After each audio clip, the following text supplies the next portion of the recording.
Hello, and welcome to the Flipside. We have a different guest today. All the guests we've had so far last year into this year have been experts on human issues. And today I thought it would be really a great idea to bring in someone for your other loved ones, your pets. So I would assume that most of you watching out there have pets and that you love your pets as much or more than I love mine. I am a big pet lover. I love pets. I love dogs specifically. No offense to the cat people out there. I have owned cats as well. I've had rabbits, I've had turtles, I've had fish, I've had salamanders, I've had a snake. So I've had lots of different animals in my life, but dogs hold a special place in my heart. There's the old expression that dog spelled backwards is God, and there's definitely some type of meaning to that. Well, our guest today is Dr. Judy Morgan. She is a veterinarian, obviously, but she's also a holistic vet, and she does acupuncture, she does chiropractic, she does food therapy. She is a best-selling author. She's an international speaker. She has her own podcast, and she is the owner of the website Dr. Judy Morgan's Naturally Healthy Pets. So naturallyhealthypets.com is her website. On this website, you can find her books. You can find a link to her podcast. You can find the pet supplements and other products that she has available on that website as well. She was named the 2018 Woman of the Year in the pet industry, among a whole host of other accolades. So this is someone with lots of valuable experience and knowledge to share with you today about how to love your pets back as much as they love you. So without further ado, I am going to go ahead and admit Dr. Judy Morgan into the show. Dr. Judy Morgan. Hello there. It is very nice to meet you. It's nice to meet you. Well, we are live, we are recording, so this is a word, it's go from the beginning. Okay. I already did a brief introduction of you before I let you into the room here. Okay. But why don't we start off with you just giving me a little bit about your background. You and I have never met. I don't really know a whole lot about you except for your bio and what I've read on the web about you, but you have a very impressive resume. So tell me a little bit about your journey and how you went from probably being just your typical veterinarian to where you are now, which is kind of like the queen of holistic. Yeah, it was a little bit of a roundabout journey. I was raised in a very traditional household, and I went to veterinary school at University of Illinois in the early 1980s. So very, very Midwest, very traditional. And I practiced traditional medicine for the first 10 years and didn't really know that there was anything else, didn't really think about it. And then I became a partner in a clinic, and my business associate did a lot of orthopedic surgeries, and I did not. And this flyer came across our desk that said, learn veterinary orthopedic manipulation. It will help your patients recover faster from surgery, ACL tears, and I'm thinking, oh, this is some sort of rehab or something.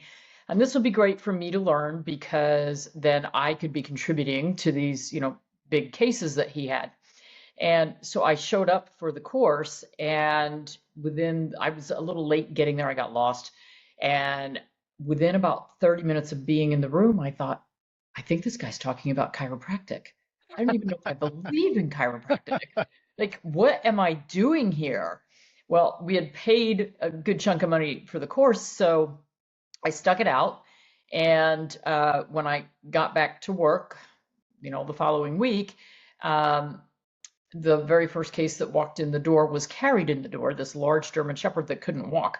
And this little old man, all bent over with his cane, came hobbling in behind somebody carrying the dog. And he said, I think my dog has arthritis. And I said, sir, do you have arthritis? And he said, yes. And I said, could your dog walk yesterday? Oh, yeah, she was running all over the place yesterday. And I said, well, arthritis doesn't make you stop moving suddenly overnight. Something else is going on. So I'm thinking the dog's got like a ruptured disc or something really awful. And so, being a traditional veterinarian, I gave the dog a sub-Q injection of dexamethasone, which is a steroid to take inflammation down. And we didn't have a whole lot of other things in our toolbox at that point. And then I thought, well, I'm going to try this chiropractic thing that I learned, and I don't have anything to lose. The dog already can't walk. And so I did my thing. I walked out of the room, went to the pharmacy, was writing up my notes, and I look up and I see this dog run down the hallway. And I went, so I looked at my technician. I said, what did you do to the dog? They said, nothing. We opened the door to, help carry the dog out, and the dog ran down the hallway. And so, I kind of went, OMG, like this stuff really works. Like that is so cool.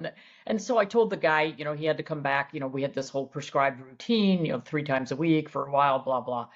I've discovered later on in my practice that it really didn't have to be that way. I didn't have to follow this prescribed, do it this often. We did what worked. And so that was so cool that then I said, well, what else is out there that I need to learn? And so I started dabbling in a lot of different things, and word started getting out that I was dabbling in different things. And so I took an acupuncture course, and I got more and more holistically minded clients coming in the door, and everyone who came in the door taught me something new. They were teaching me about raindrop therapy, color therapy, light therapy, like you name it. My brain was exploding with all of this cool stuff that was out there. And a lot of it, they even would bring in like herbal products that they were using on their pets, and I hadn't gotten that yet. And it was like, oh, I can use this instead of non-steroidals. How cool is this? So it was a learning process I still learn every single day. So that's really how it all started. It was accidental. That's a great story because, for one, hey, chiropractic for the win. Yes. Yes, exactly. And that was a massive paradigm shift for you. Oh, yeah, very. And it seems from your story that you handled it beautifully. Well, it was really interesting because my business partner, I was only a 30% owner in the clinic, and he was 70%. And he had the main clinic up the road with like 5 doctors that he owned, and he had owned that for a lot of years. And over time, as I started getting more and more and more into the holistic thing, the funny thing is we bought that clinic from a homeopathic veterinarian. And we all used to joke about him all the time, like, he was practicing voodoo or black magic or something. And so my partner and I had been together for about 10 years with the ownership of the clinic. And he called me one day and he said, because I was really getting into the integrative stuff. And he said, I just can't buy into what you're doing. Like, I don't understand it. I don't know anything about it. I think it's time for us to part ways. And we did it very amicably. I bought out his 70%. So he kept the main clinic 5 miles up the road. And then I had the smaller clinic where we were really getting into the integrative medicine. But it was funny because he said to me, it must be something about that building. Like when we bought the building, that guy was doing voodoo and black magic, and now you're doing it. Good energy. Good energy. Well, so that illustrated my point earlier, is that you seem to handle the paradigm shift beautifully. Your partner couldn't take the paradigm shift. No, he couldn't. And, the funny thing is, years later, just a few years ago, he sold his clinic to all the partners. So like 8 people own it now. And they were so awful to him and I've since sold my clinics, and my associate that bought the clinics also does integrated medicine. And the funny thing is, he now takes his cat to my old clinic, not his old clinic. There you go. There you go. Well, that's an awesome story. And like I said, I love the chiropractic aspect of that. As a chiropractor, I've seen in my 26 years of practicing chiropractic, I've seen human versions of that same exact story. People coming in barely able to do anything, and then, doing their tap dance as they walk out the door. So, that's the power of the spine. It's the power of the nervous system. If you impede the function of the nervous system, not only are you going to have a problem in the basic things like, you're going to have pain, you're going to have function, but you could have problems in the liver or the kidneys or the digestive system or whatever. So uh, nervous system affects everything, right? Absolutely, Yeah. absolutely. And since that time, I've become a huge fan of chiropractic for myself. And interestingly, after I bought out my partner and I was going to, set up health insurance and all these different things that I had to set up, uh, my health insurance people, because I had been going, I don't know if I was going weekly or monthly just for chiropractic adjustments, just to keep myself in shape for work. We lift a lot of animals and, we're on the floor and up and down a lot. And I was also riding and showing horses. So it was important to me to keep everything flowing the right direction. And the insurance company said, "Oh, you've been going to a chiropractor.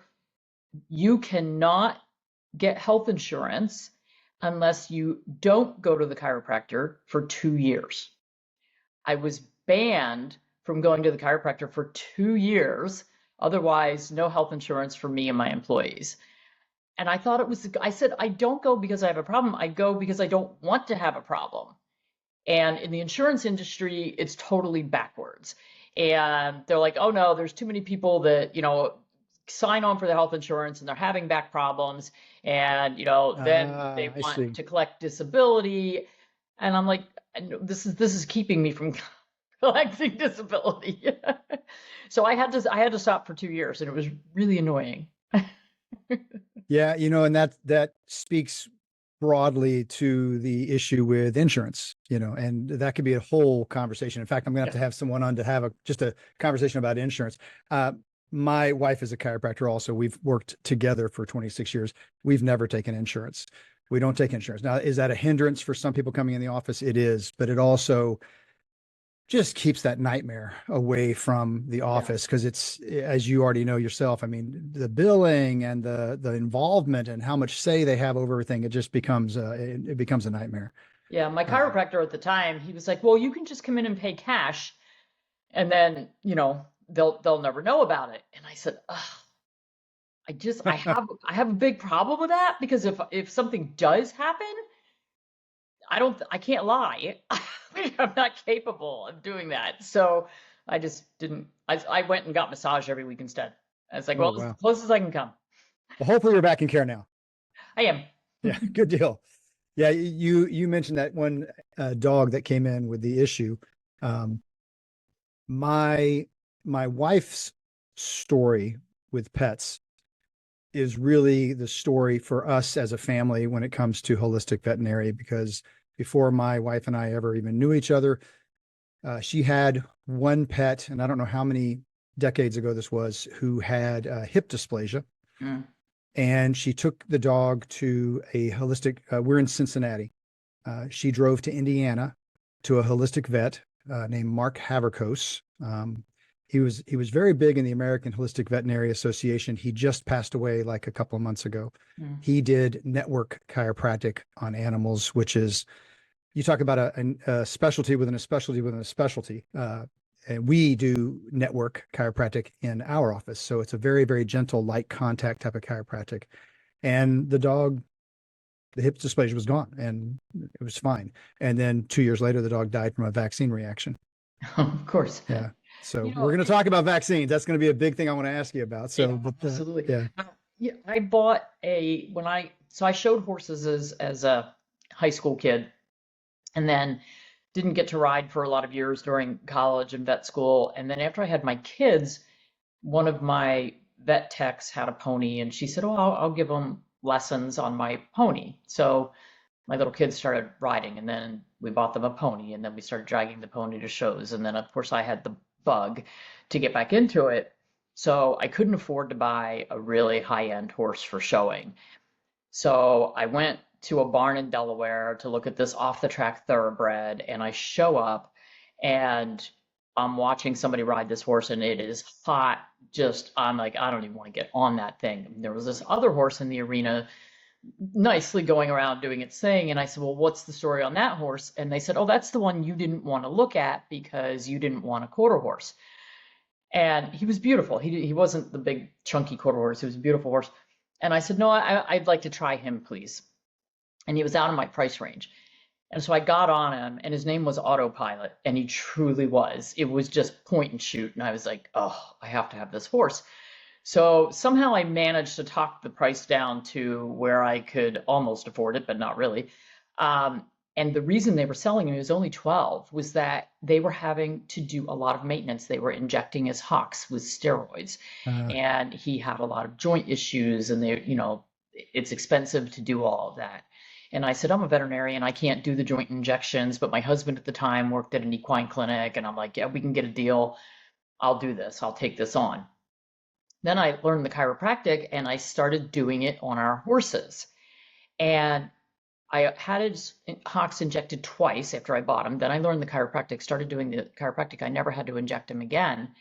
That guy stayed sound until he was 33 years old. oh, wow. And everybody showed that horse. He had more championships to his name, and he was drug free for 21 years. So, it's kind of a shame. Like the owner who had him, had she done some chiropractic work or some other maintenance, acupuncture, whatever on this horse, she could have kept that horse in work. Wow. So, again, it's a matter, and it was really interesting. I love actually doing acupuncture and chiropractic on horses because they don't lie. Well, neither do dogs and cats, but it's not like you're getting an opinion from a person that can be tainted. You come in and you watch the horse move, and the joints are firing like pistons, and there's no movement in the spine. The tail head is just stuck, and you do adjustments on them, and then you watch them trot away, and it's just the spine is like a slinky. The tail head's going back and forth. The legs are smooth. Yeah. And it's almost instantaneous and miraculous. And so, I mean, we had a pretty thriving equine chiropractic acupuncture practice for quite a while, in addition to my small animal clinics. I love that. And I love something you mentioned there, because it's exactly what I was going to say when you finished there was I had a chiropractic speaker. I'm trying to remember where I heard this. I think it was a lecturer at a seminar once. And they said that the biggest adjustment we had to make as chiropractors was between the ears of our patients, not on the spine. And it illustrates something, and that is that animals and babies, human babies, respond to chiropractic like it's an instantaneous response. However, adolescence into adulthood, you don't see the change typically as instantaneous. And for me, I think the biggest reason that is between the ears. We go in with these preset notions of things. We're judging things. The paradigm in our head keeps us sometimes from listening and responding to our body as naturally and fluidly as an animal does or as a baby does. That's totally true. Yeah. Yeah. I love that. I love that. You and me, man, we are simpatico on this. I tell you, that is 100%. Well, I want to get into some specific subjects with you. And when my wife found out that I was talking to you, she was so excited. She was like, okay, I've got all these questions. So she actually, we sat down and had coffee this morning, and I'm like, okay, well, what questions do you want me to ask Dr. Judy? And I looked over and I'm like, you're writing a book. I need bullet points, and you're writing a book. So I've got like pages of notes that she wrote, and I rewrote some of these as questions to make sure I got her questions in here. So let's start off with a hotbed topic.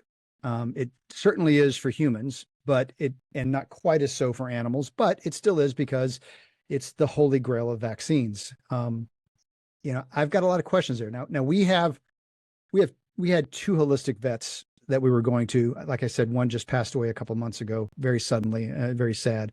I told you my wife took her dog with hip dysplasia, fixed the hip dysplasia. 2 years later, died of a vaccine reaction. She then had another dog. It was the second dog after that one had passed away. And that dog had a vaccine reaction as a puppy and started having seizures, Right. and took that dog to get network and herbs and things, and the seizures went away. So that was from Mark Haverkos again. We have another vet that we go to who is also holistic. He does acupuncture, he does chiropractic, et cetera. His name's Dr. Gaston. He's here in the Ohio area. So we've been doing this for a long time. This is, I'm sure there's probably not consensus among veterinarians regarding this topic. Not even around holistic veterinarians, probably. There's probably a lot of this or that. So first, what is your overall feeling for vaccines for animals, as far as yes, no as a general concept, or is it way too vague? Are there certain ones that have more harm and you would never touch them, and there's ones that you think are absolutely mandatory? Why don't we start there? Oh, it is a hot topic. And I get a lot of flack from the other side of the fence, the traditional people. Um, because and I can't say that I'm an anti-vaxxer, although the older I get, the less I like them. I can say that. So I went to vet school from 1980 to 1984, and about 1983 was when parvovirus, vomiting, diarrhea, bloody, lots of puppies die from it. Um, that's when it kind of became known and reared its ugly head. Now, I've read some, I don't know if they're conspiracy theories or whether it's truth, that was a bit of a man-made deal, that, a parvovirus was amplified. And so it was something new that our dogs had never seen before. I don't know. I just read that recently. But I will say that in veterinary school, we had ICU wards full of puppies with bloody vomiting and diarrhea, and many of them were dying. And we didn't have a parvo vaccine, so they used a cat parvovirus vaccine and injected that, and then the dying got much better. So then the parvovirus vaccine was available by the time I got out of school. We still saw a lot of it for the first 5 years or so out of school, but don't see it much anymore, except in certain pockets. So the clinic that I bought with my partner, that was a very low income area, a lot of dogs who didn't ever get veterinary care. And there are certain breeds who are really prone to parvovirus: Dobermans, Rottweilers, the Labradors, kind of the black and tan big dogs, very, very prone to it. And they don't respond as well to the vaccines either. So we were seeing, and that's basically what this area was made up of, a lot of Rottweilers. And so we're still seeing a lot of parvo death. Once we opened that clinic and really started, getting everybody coming in, we saw less and less of it every year until we rarely saw it at all. So do I think the parvovirus vaccine helped? I have to believe that it did. Could it also have been that we were getting more natural immunity to natural exposure, enough dogs were being exposed? I don't know, herd immunity. So that's part of it as well. The only vaccine that is mandated in the United States for our animals is rabies. Sure. And kind of understandable, but I'm not a huge fan of the vaccine. And they just came out with a self-amplifying RNA rabies vaccine.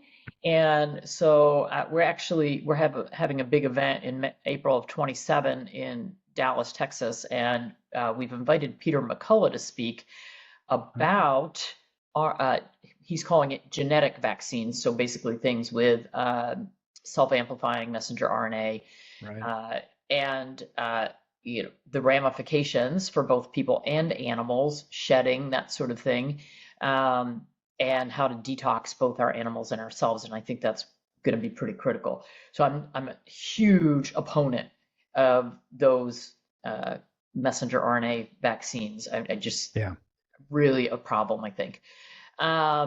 There's so many unknowns. There are very There's many so many unknowns, Yeah. and it's interesting because I read an article. This wasn't even my own opinion. We do something on our social media called What's in the News.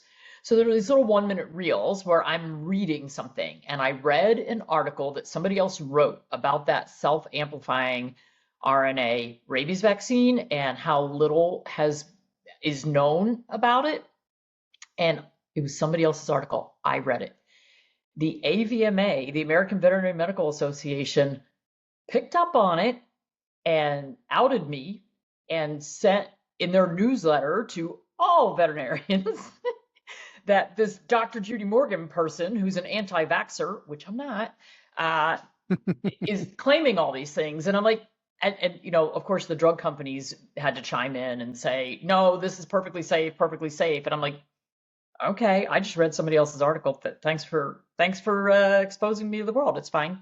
You know, that's how we reach more people. Let's start a conversation.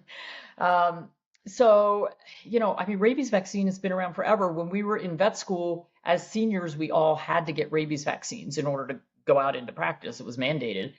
And we got an experimental rhesus monkey vaccine, which a couple of my classmates almost died from. It did work, however, because when I was bitten by a rabid cat 20 years later and had to have a titer done, I had to go through the whole vaccine series anyway, but my titer was still good. So I was like, all right, yay for the monkeys. So, you know, are vaccines good? In some ways, yes, I believe they are.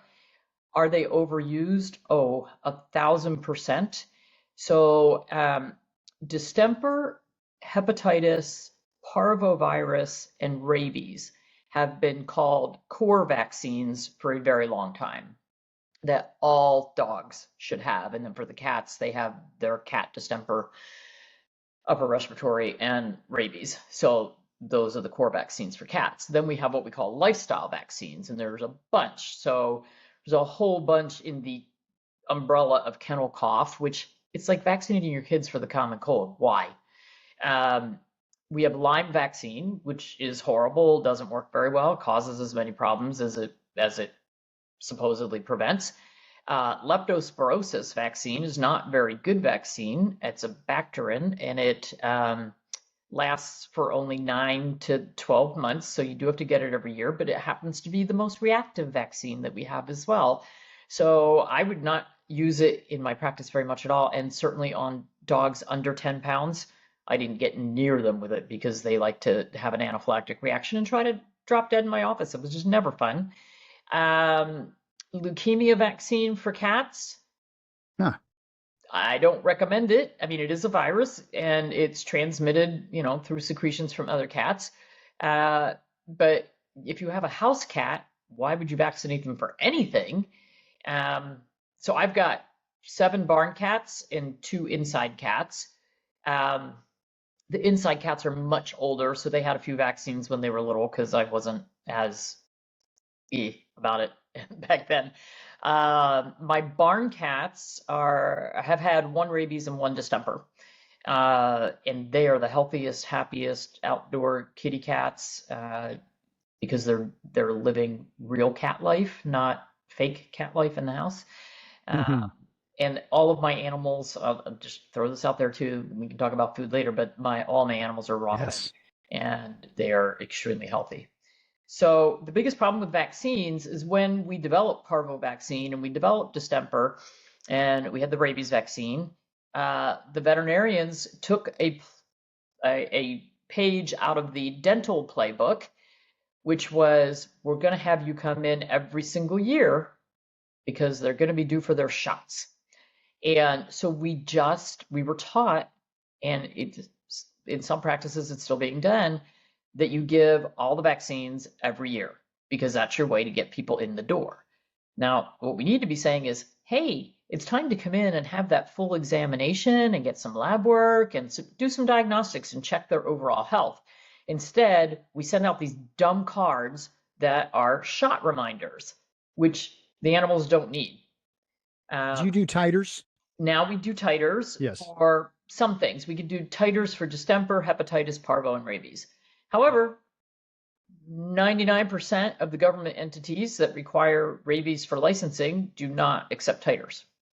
There's a few municipalities that are accepting them. Interestingly, I have a friend in New Jersey who's the town mayor, and for his town, they will accept titers, even though the state doesn't accept titers for rabies. Right. So we also have a big problem in that boarding, grooming, daycare, Yes. group settings, the people that own and run those are not well educated, and they require influenza, bordetella, rabies, Lyme, DHPP. I mean, they're crazy, all the things that they want. And I mean, they own their own facility. They can make their own rules. There aren't state rules that say I that. think they're trying to reduce liability. You know, they're saying if we have all this, it's reducing liability is what it's doing. It's a mistaken idea, but I think that's where the idea is coming from. Yeah, we managed in the where my clinic was. Actually, I had two clinics, but all of the grooming, boarding, daycare facilities that were kind of within our area, we trained all of them to accept titers and to not require all those Good. other things. And you know, the problem with kennel cough vaccine is the one that works is an intranasal vaccine. And when you give it to a dog, they are now shedding that and infecting everybody else for 2 to 7 weeks. So if you're going to require it at your facility, you need to make sure that the dog gets it and then doesn't come to your facility for at least a month, uh, because you're just spreading the Spreading it. Wow. fun. Okay. Um, so for my own animals, they are minimally vaccinated. Yeah. I assumed that was where you were going to go with that. Dr. Gaston, that's pretty much the way he approaches it. I don't remember Dr. Haverkos's information on that, but that's the way our vet does as well. The parvo was always a big curious one because it's very hard to avoid parvo, isn't it? I mean, it's pretty much everywhere. Um, so the biggest problem is hot, humid summer. That's when it tends to flourish. And it flourishes in dirty, crowded settings. So, Gotcha. shelters, you know, rescue places where they're bringing in sick animals. Um, and like I said, but when we first moved to that area where there wasn't much veterinary care going on, we saw a lot of it. It's interesting because you're pretty much saying what all the anti-vaxxers, and I hate the word. I mean, they use that word as a derogatory term on purpose. Mm-hmm. But environment. Environment is key. So, I Oh mean, yeah. like for example, our dog, we do not kettle our dog ever. If we're going out, we have a private person come in and watch the dog, or our kids do it or something. We never do that. Yep. Our dog, we only have one now. One just passed away about 6 months ago. Don't take our dog to dog parks. For one, he's not real friendly with other dogs anyway, so that kind of helps us keep away from that. So he doesn't really see a lot of other animals, and most of his stuff is in our backyard. And so, he doesn't really have a lot of risk factors going on. There's not a lot Exactly. happening there. Yeah. Exactly. And None that's of our how dogs ours live are till too. 17. We don't, I don't take them to the groomer. I had to learn how to groom my dogs myself, and I have long-haired dogs, so pain in the butt. But I stopped taking them to the groomer. I had one that was going to the groomer because I got him from a shelter, and when he went through the shelter, they vaccinated him with everything under the sun. So I was like, well, you can go to the groomer for at least a year or two. And then when they started asking for more vaccines, I was like, and we're done. The groomer was asking for the vaccines. Interesting. Yeah. I mean, and they wouldn't know anyway. I mean, how do you have to? Would you have to show some? They want to see Gotcha. the certificates. Which could I write one up? Yeah, I could write one up. I mean, Absolutely. I'm a veterinarian. But again, that whole lying thing is hard for me. And I don't have a license in North Carolina. When I retired and sold my clinics in New Jersey in 2020, we moved to North Carolina, and I did all the paperwork I needed to get my license in North Carolina. And then I just needed to take a mini exam, which is basically their jurisprudence exam, and to prove that I knew the state laws of North Carolina surrounding veterinary medicine. And when it came time to do it, I was like, if I get a license, I'm going to go back to practicing 7 days a week. This is supposed to be my retirement, haha. So instead, I never did it. And so running Naturally Healthy Pets now is my full-time retirement job. Uh, Nice. but I had to find a veterinarian that I could work with down here for my pets, if they're sick or they need lab work or whatever. And so we ended up walking into a traditional clinic around the corner, and we took 4 dogs and a cat with us the first time we went. And I had pulled all their blood. I had spun their blood. I had their stool samples, their urine samples, and their blood samples all labeled in their little baggies. And we walked into the clinic and, go in the exam room with the 5 animals and all my little bags of samples. And so the vet comes in and she goes, all right, there's a story behind this because nobody comes in with their samples already bagged up. Well, they knew And who they were dealing with then, at least. Well, exactly. And I also brought a stack of my books that I've written and handed her a stack of books. And I said, this is who I am. And I'm just going to tell you right now, I don't want you to ever give my animals a vaccine. We don't use any chemicals on them. I don't want antibiotics. And I just need you for when I need to run lab work, if somebody gets hurt, if somebody needs a surgery. And she's a very traditional veterinarian, but funny thing is she's actually from New Jersey, from a couple towns over from where I was from. Ah, And she young girl, really nice. And I said, my dogs eat raw food. I make a lot of my own food, and I'm not going to have you give them vaccines and drugs and chemicals. And she went, okay. And so we get along great. And she's really that's funny. nice. She knows that and their staff knows too, if somebody comes in and says they're coming there because they saw that I go there, they have a totally different conversation with them. They're like, "Oh yeah, we know. We don't talk to those people about vaccines. We don't talk to those people about any chemicals. It's we're going to do lab work." Well, that's great that they approach it that way. That's funny because that's the exact same way we approached our pediatrician the first time we went there. We were like, "This is who we are.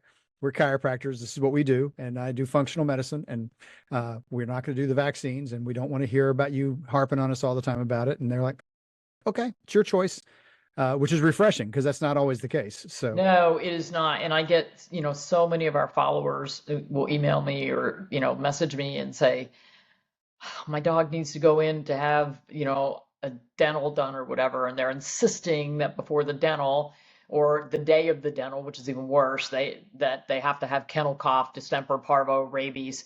I'm like, well, first of all, you never do it the same day as the surgery.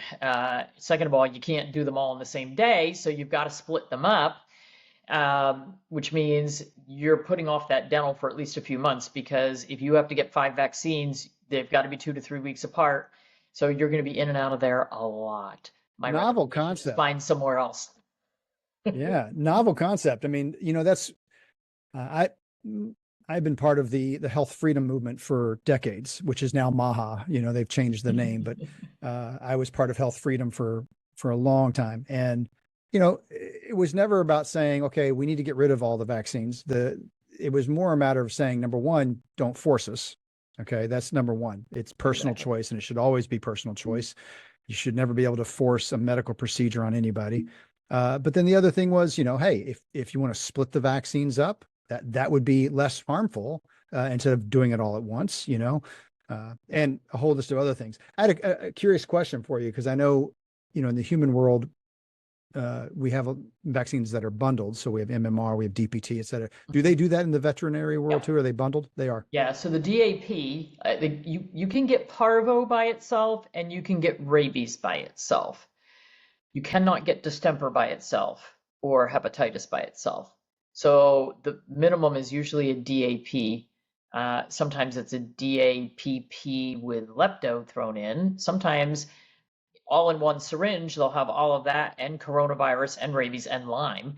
Wow. So this is where it can be very difficult for the pet owner. It's like, well, we went in, we got one shot. And in that one, there were Yeah, 13 things. exactly.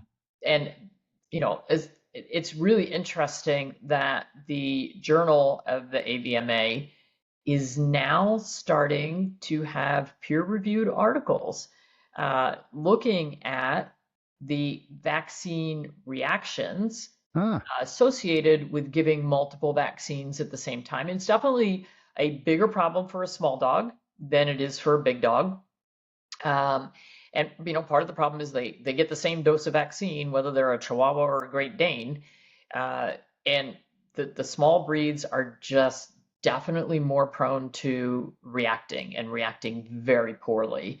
Um, and so the other reason people would want to split up the vaccines is if, let's say, they do have a vaccine reaction, like your one that had a reaction as a puppy. If you just gave them DHLPP and rabies all at the same time, how do you know which one they reacted to? How do you know what yeah, you shouldn't give in the future? yeah, So you always want to have them, pared down as much as possible. Don't throw everything in one syringe and throw it in there. It's just a really bad way to do it.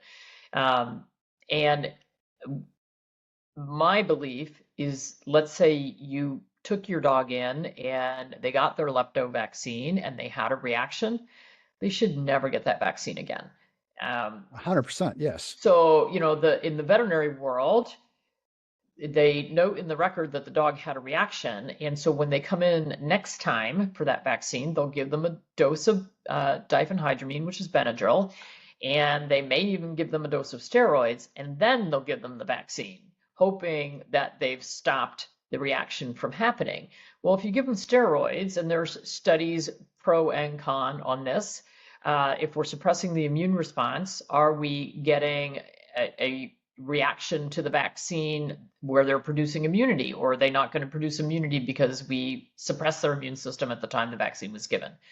Um, I've seen animals react even through the Benadryl, and I've seen animals die from side effects from heart arrhythmias from Benadryl. So yeah, it's just a really bad idea. It's a really bad combination. So, in my clinics, if somebody had a reaction to a vaccine, they would never get that vaccine again. And we'd be really careful with any other vaccines that were given. Um, Generally, once I would have an animal react, they would get exempted from vaccines. Yeah. Yeah. That was But the, not all states will allow exemptions. That's part of the problem as well. Um, so for rabies vaccine, that's pretty much across the board. Everybody has to have those vaccines every 3 years, dogs and cats. And there's a huge discussions around if you have an animal with cancer who is undergoing chemotherapy and they're due for their rabies vaccine, the oncologist will say, oh, it's fine, no problem with them getting that vaccine. I look at it and say, right on the label of the vaccine, it says to be given to healthy animals for the mm, prevention of. Well, an animal that's undergoing chemo is not a healthy animal in my world. An animal who has a ton of inflammatory diseases going on, whether that's endocrine disease, arthritis, allergies, if you IBD, if you've got all this inflammation going on in the body, that is not a healthy animal that should be having their immune system stimulated by a whole bunch of vaccine antigens being poked into them. yeah. So there's a huge debate about what constitutes a healthy animal. And I mean, if we want to look at true health, a truly healthy animal, I'd say maybe 10% of them fit that bill. Wow. Wow. That's a big statement. Well, it's so much chronic disease, Yeah. so much chronic disease. Interesting. Yeah. So what are the biggest things that you see chronic disease wise? Allergies, arthritis, IBD, um, autoimmune disease, cancer, Hmm. endocrine disease. I mean, the list has gotten so long, and there's so many reasons for it. Over vaccination, environmental pollutants, uh, the use of pesticides that we're putting on and in our animals, overuse of antibiotics, poor quality food, just absolutely So basically fantastic. everything that happens to humans is what's happening to the dogs and the cats. Pretty much, pretty much. I mean, if we look at what the large pet food industry is wanting us to feed our pets that the veterinarians are promoting, that would be no different than you eating McDonald's every single meal or other fast food, or having a bag of Doritos and chocolate chip cookies after every meal. That is literally what we are feeding our pets if we follow the guidelines that are laid out by the powers that be. Well, that is exactly where I want to go next. But first, I want to ask you one more thing regarding it's not quite vaccines, but heartworm, and then also flea and tick. Oh man. So Yeah. I've made a statement a few times that before I die, if I could see and I hope that's not for a lot of years, but if I could see the isoxazoline pesticides taken off the market for killing our pets, I'd I'd be very happy. I've kind of stood on that little soapbox for ever since they came out, actually. Um, that these are neurotoxins that we are promoting to be fed or injected or applied to our pets. And they And just to be clear, that is for what? Because you fleas mentioned, and ticks. thank Fleas and you. ticks. However, now they've decided they can go one better. So it's always one-upsmanship with the companies. So when I got out of vet school back in the 80s, heartworm medication was diethylcarbamazine, a pill that was given every single day. Shortly thereafter, they came out with HeartGuard, which is ivermectin, and that could be given once a month. Boy, that was a lot more convenient. And actually, it lasts for about 45 days, but they made it once a month because they figured people could attach it to like their Easier. mortgage payment or something, so they'd remember to do it every month. It's just easier to remember. Like nobody remembers every 45 days. Now we have little calendars that we walk around with in our pocket every day, so it's easy. But back then, it wasn't so easy. Um, so they had little stickers you put on your calendar on the wall. I remember those. So HeartGuard was plain ivermectin. Then Interceptor came out, which was milbemycin. Milbemycin prevented heartworms, but it also prevented hookworms, roundworms, and whipworms. So you got intestinal parasites. So the HeartGuard people said, oh, well, poo, we've got to up our labeling. So they made HeartGuard Plus, which they added parental to it so that they would get hookworms and roundworms. Still didn't have the whipworm thing, but so but the pharmaceutical companies have to do this one-upsmanship. So when the isoxazolines came out, there were four original ones: Credelio, Simparica, NexGard, and Bravecto. And three of them are once a month. Bravecto was every 3 months. Wow, now we're getting even more convenient. The only problem is we've killed even more animals with it, but uh, animals are considered property, so whatever you paid for that dog and you got him from the shelter, oh, that means he's worth nothing. Okay. uh, that's another whole conversation. But Absolutely. so the drug companies really don't care. Uh, well, then again, they had to do the one-upsmanship. So it's like, oh, well, if we combine an isoxazoline with something like moxidectin, which moxidectin's been on the market as an injectable heartworm preventative for many, many years. When it first came out, it was a once every 6 months injection. So many dogs died that they pulled it off the market, and I was very happy. And this was very early in my integrated career too. So, and I already was like, oh, I don't think we like this. You put it in, you can't get it out. There's no antidote for it. Like, what are we doing? So it got taken off the market. 3 years later, it came back on the market with no changes. The only change was how it was dispensed, supposedly. The veterinarian was supposed to give the owner a handout that said, dogs might die of liver disease, liver failure, blah, blah, blah. Are you still okay? Like, these are the potential side effects. Are you still okay with this? Well, I've yet to talk to anybody who's ever been given that handout. They just get Of the course. injection. Yeah. So not only did it come back on the market with no changes, a few years later, they made ProHeart 12. So it's a 12-month injection instead of a 6-month injection. And they did that by tripling the dose of the drug. I'm like, so it wasn't safe at the single dose. Now we're tripling it. Perfect. And it's in there for 12 months.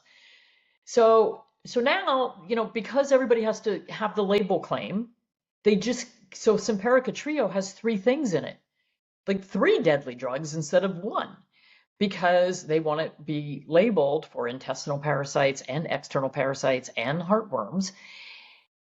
It keeps getting worse. And now Bravecto just came out with a 12-month injectable as well. And so the problem with these drugs, they're neurotoxins. We never know which animals are going to react and which aren't. Kind of like the same with vaccines. We don't know who's going to react and who isn't. I mean, we know certain breeds are very prone to do it, but so we really don't know.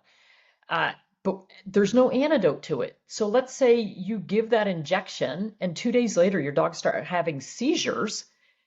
It's in their system for months and months and months and months and months, and there's nothing you can do. And by the way, once these things scramble the brain, most of these dogs have seizures for life. Even once the drug, people would be like counting down the days. Oh, we're at day 89. Tomorrow it's out of their system. He'll stop seizuring. Doesn't work that way. They seizure for life. And most of these dogs end up on 4 to 5 anti-seizure medications to try Boy. to have a halfway decent life. And there is actually a lawsuit that's in the courts right now, a class action lawsuit brought by a woman whose dog, Jake, a 1-year-old German Shepherd, was given a dose of Bravecto, started to seizure that evening, and stayed in the ICU for like 10 days. And even after he got out of the ICU, he walks like a drunk. He can't walk in a straight line. He's about 5 years old now, and a couple Mm. years into it, he had a seizure, even with all of his medications. Had a seizure. She couldn't get to him fast enough. He fell down a flight of stairs, shattered his front leg, cost her about $20,000 to put him back together. She's leading the class action lawsuit against these drugs. And her dog, he had that when he was a year old. He's like 5 or 6 now. He still can't walk in a straight line. He still has seizures. He's a mess. Oh And boy. we see this so often if the dog survives, because there's a lot of them that don't even survive. And we've seen, I mean, the list of side effects is so incredibly long. But so I live in North Carolina. My dogs do not take heartworm preventative. My dogs don't spend a lot of time outside. I don't have ponds and standing water and a ton of mosquitoes. And when the mosquitoes start to come out in the evening, my dogs come in and I come in. Heartworm is a problem in North Carolina, but for for the most part, there's a great video on YouTube, by the way, of this. If an animal has a high functioning immune system and they're exposed to a parasite, their immune system will attack it and take care of it. So there's a great video that we actually got permission to share, but it's a looking down a microscope at a blood sample that has immature microfilaria heartworms, little baby heartworms swimming around. And it's a time lapse thing where it shows the white blood cells coming in and coating this thing and Oh, I love it. digesting it. I love videos like that. Yeah. And so it's like, well, if you have, and see, this is why I say we need like 10% of the population is healthy enough for this. We need animals who have a highly functioning immune system. So a very healthy animal who's not on a bunch of medications, who's eating a species appropriate diet, that hasn't been over vaccinated. And so when they get exposed to that, mosquito bites them and injects something in under their skin, their body says, that's not normal. I'm going to go take it out. And so that's what we need to get back to. We need to have really healthy animals. And that's why I say my barn cats, they are so healthy. They're active, they're exercising, they're eating what they're supposed to be eating, they're chasing things, they're hunting, they're climbing, and they're very healthy. For house cats, over 80% of them are highly, highly stressed. Cortisol levels through the roof because they're not doing cat things. They don't get to hunt and pounce and climb and find their prey and kill their prey. It's like, here's your bowl of icky food once or twice a day, and here I need you to pee in this little sandbox right here. Don't scratch on anything, don't climb on anything. They're highly stressed. And so that's, you know, all these cats with lower urinary tract disease, urinary problems. It's because they're stressed. It's not an infection. They're just stressed. And so, anyway, yeah, we need to get back to taking care. So for my animals, I never use pesticides on them. Even our barn cats, we use an herbal powder for them for fleas, and they really don't have much problem, even though they're outside all the time, because they're healthy and their immune system says, yeah, we're not really good with that. Hey there. I wanted to take a second to thank you for tuning into these episodes. And I also wanted to ask if you would take a moment and subscribe on YouTube, Spotify, Rumble, subscribe to these services. And I wanted to also show you my website. Now, granted, this website is still under construction, but you can find my link tree here on this website. And with this link tree, you can go to everything that I do. You've got YouTube, Spotify, Rumble. You've got my Substack writings if you want to read those, Twitter, Facebook, Instagram. Please follow me on all these different platforms and subscribe to, once again, YouTube, etc. This really helps to support the things that I do and allows me to continue doing these things. So if you feel like you're getting a lot out of these, which I hope you do, because I know I do, please take a moment to do those things. And once again, I appreciate you. I'll see you on the flip side. Is that Um, something you can use on dogs too, this herbal powder?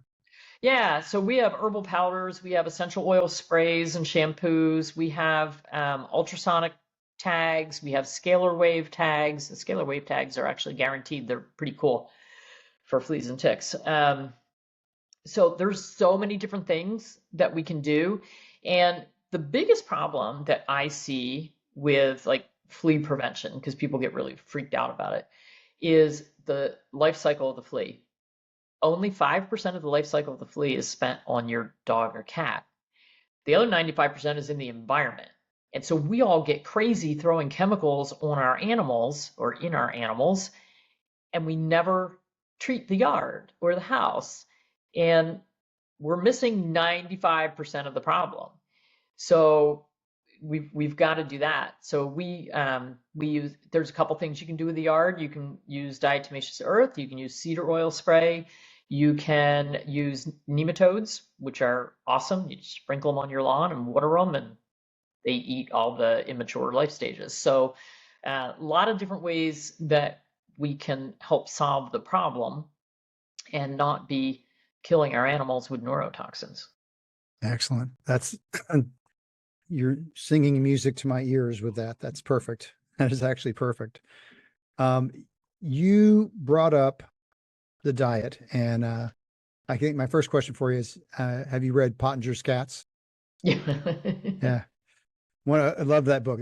That was one of the early books I read in my nutritional journey was Pottinger's Cats. Anybody out there who has not read Pottinger's Cats and is into nutrition, that should be kind of a foundational book for you. It really speaks to raw diet and more of an appropriate diet. It's interesting how the pendulum swings. If we went back 50 years, the only thing that was really going on was your legacy brands, Purina, Alpo, whatever it was, right? And that's everybody did that. That's all they did. And then the pendulum swang and to the other side, and it became boutique diets, and you have all these little specialty things, right? But now it's swinging backwards again. And there's actually been some interesting information from different vets, et cetera, who are saying, oh, the legacy brands are far better than these boutique diets, because these boutique diets are going into, grain free and different ideas. And these are hurting dogs more than anything. For example, my boy Finley, who I'm going to show you a picture of him here in a little while. He was diagnosed with dietary cardiac myopathy is what he was diagnosed with. And he has been on, God, what is it called? Actually, I have it written down here somewhere. Where is it? Royal Canine cardiac diet. For one, it's the biggest joke. Why do you have to have a prescription for a bag of dog food? It's the biggest ridiculous joke in the world. It's not medicine. Where's the prescription coming in?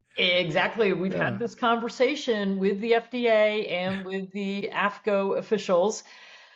They laugh at me every single time I say there's no medication in here and there's no reason for this. So that all started with Hills. Uh, Yes. Hills trademarked the term prescription diet. So Royal Canin is not a prescription diet, it is a therapeutic diet. Only Hills can be called prescription diets. We call them the alphabet soup because it's, BD, CD, DD. Um, so that's prescription diets. Everything else is a therapeutic diet. The Interesting. problem is the therapeutic diets don't have anything therapeutic in them. They're no different than their over-the-counter brands, except for the price. Yeah, and that's what I assume too. I mean, this is we've had him on this because we didn't necessarily know any better, and he was What was he eating? What breed is he? uh, Irish Terrier. Okay. And what was he eating prior to the cardiac issue? So before that, we had him on. I'm trying to remember the brand now. It was a grain-free, one of those grain-free, much higher end brands. Dry kibble? It was a dry kibble. We Yeah. also mixed that in with the raw patties. Um, and I'm trying to remember the name of the kibble. It's one of the really higher end grain free, supposed to be good. I mean, Like our Origin or Akana or no, trying to think what else I is. can't. It comes in frozen patties also, and it comes in dry kibble. And our holistic vet sells this brand in their store, and we were using that for years. And the hospital where we took our dog because he was having problems, and then they did all the exams and everything, and the doctor there, which was a cardiac specialist for dogs, said it was because of the boutique diet. It's a dietary cardiac myopathy, and his biggest symptom is coughing. He coughs, which they said was a sign of the heart disease, and he had bouts of low energy where he just kind of looked kind of sluggish, you know. Otherwise, he was happy and wagging his tail and seemed like a happy dog, but he'd had moments of sluggishness and the coughing. So yeah. So that's where we are with him. And he's been doing better. He's taking we got him on meds, heart meds. So he's been doing better, but is it something I would like to have him off of and doing something different? Yeah, absolutely. So I'm not asking you to be my free vet here, but you can make comments. And then also to just in general, what's the better diet then? So I've been on this soapbox about this whole DCM debacle ever since they came out with it. So it was started by Lisa Freeman, a veterinarian at Tufts, and a cardiologist at UC Davis. Um, they were the ones who made the connection of grain-free, and they termed the BEG diets boutique exotic grain-free diets. Yeah. So they wrote a letter to the editor to, I think it was the AVMA journal, stating their beliefs. That went from a letter to the editor to the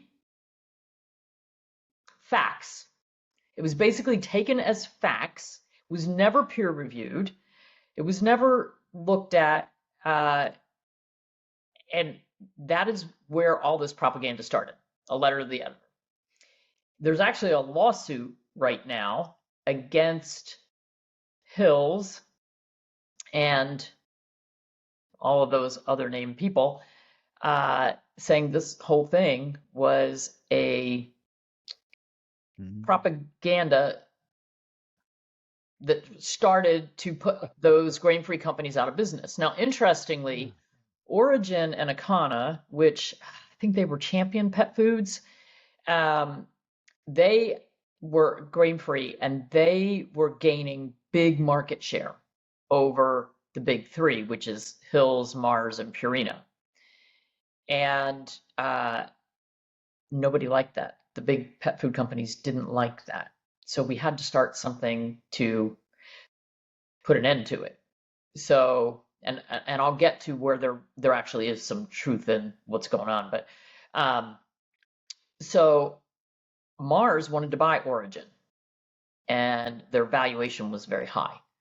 When this story came out, and the FDA, with nothing to back it up, posted that DCM was being caused by these grain-free foods, and they had 504 cases that were reported of dilated cardiomyopathy from across the country by these few cardiology places. They did not dissect them and look at what breeds were associated, because some breeds like Dobermans, Irish Wolfhounds, I mean, they're very prone to dilated cardiomyopathy. Cocker Spaniels, weirdly, too. Um, and so they didn't take out the breeds that were genetically prone. Like, let's get rid of the Great Danes and, like all these genetic ones. Right. Let's take those out, and then what are we left with? And, so we have 500 cases out of 90 million dogs. Well, if those diets truly were causing a problem, why do we only have 500 cases out of 90 million dogs? Because of those 90 million dogs, about 90% of them are eating dry kibble, and a lot of them are going to be eating a grain-free diet. So the Champion Pet Foods, Origin, and Acana had a lot in their little bar graph. Like, they were the higher ones. Their stock plummeted. Their income went down by over 30%. They had to fire 30% of their employees. Like, that company was going under. But lo and behold, Mars swooped in and bought them at pennies on the dollar. Oh, isn't that amazing? Right Coincidental, after. right? Coinky dink. So, I have to look at that and go, and okay. So that's one little thing. Now, there is a problem with, and see, this is where it gets so twisted, because if you're a raw feeder, like I am, if you're feeding a species appropriate diet, it doesn't have grains in it. Our dogs and cats, even according to AFCO and FDA, have zero requirement for carbohydrates in their diet. Zero. So that means they don't need grains. They can survive just fine. My barn cats eat mice and rats and birds. They're not out there eating the wheat field. So they have zero requirement for carbohydrates in their diet. They do have a fiber requirement. So, we need some grassy material of some sort, vegetable matter of some sort, but it's a very, very, very small percentage. For the cats, it's like 2%. For the dogs, it's like 8%. So if you're looking at the macros, what would it be? I mean, protein and fat up here. Protein and fat. Yeah. Protein, fat, and moisture. With a tiny little bit of carbohydrate, maybe like 2% carbohydrate. The problem with any dry kibble is it's going to be 50% carbohydrate, because it won't stick into a kibble if it's an extruded product, if it has too much meat in it. Can't make it. Instinct was the one that we were using. I was just thinking about that. Instinct. Okay. Yeah. That is a higher meat. So where they're getting this whole grain thing from is that dogs need taurine. Dogs and cats need taurine for their heart, amino acid. Dogs, not cats, dogs can make taurine from cysteine and methionine found in grains. So when we feed them grains, then their body does the work to make the taurine. Now, interestingly, these animals that had the dilated cardiomyopathy diagnosis, when they were tested for taurine levels, excuse me, Gilly, stop. Sorry, digging a bed. When they were tested for taurine levels, some of them came up low, but some of them didn't. So is it a taurine problem? Don't think so, because not all of them had a low taurine. Right. Is that your dog? Yeah, he's digging in the bed. But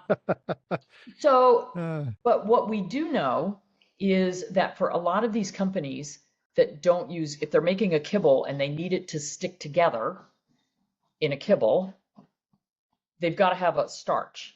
A binding agent. Right. So Yeah. if they don't use grains, then they're going to use potatoes or a legume. Um, they're going to use That's so potatoes or funny. a legume. So they're using peas and lentils. Gotcha. And there seems to be some interference with protein absorption, something, taurine production, I don't know, So some kind of something, anti-nutrient. some anti-nutrient Yeah. in the legumes and potatoes. So, are grains a better choice than legumes and potatoes? Probably.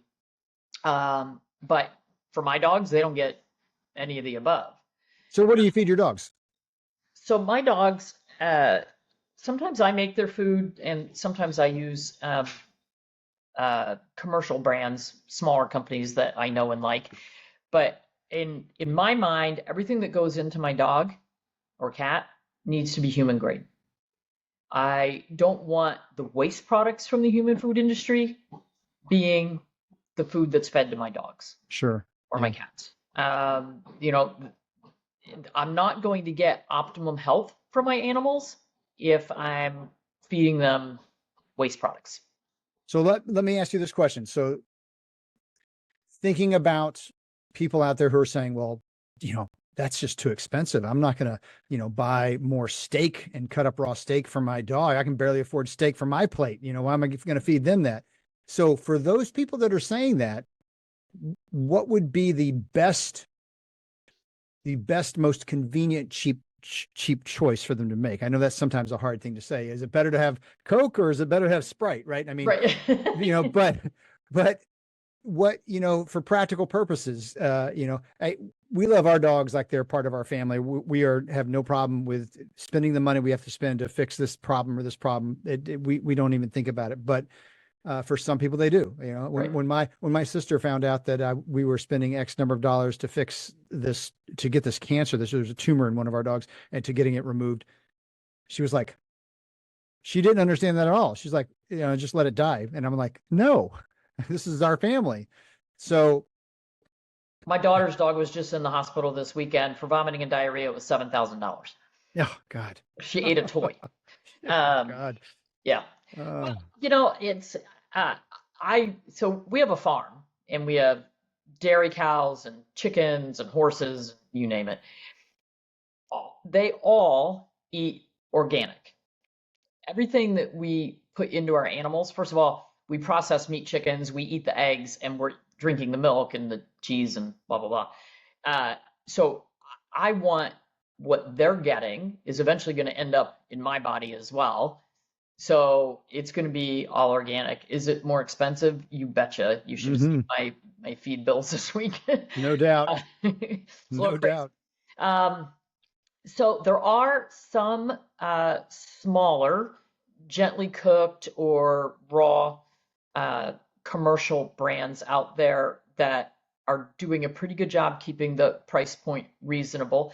And I look at it and say, do I want to spend the money on vet bills and Mm, medications, or do I want yes. to spend the money on keeping them healthy and making their immune system work?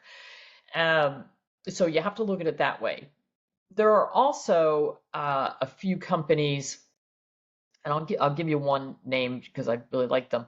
Huh. Dr. Harvey's. They make base mixes, so it's got everything that your pet needs except for the meat, and then you buy the meat.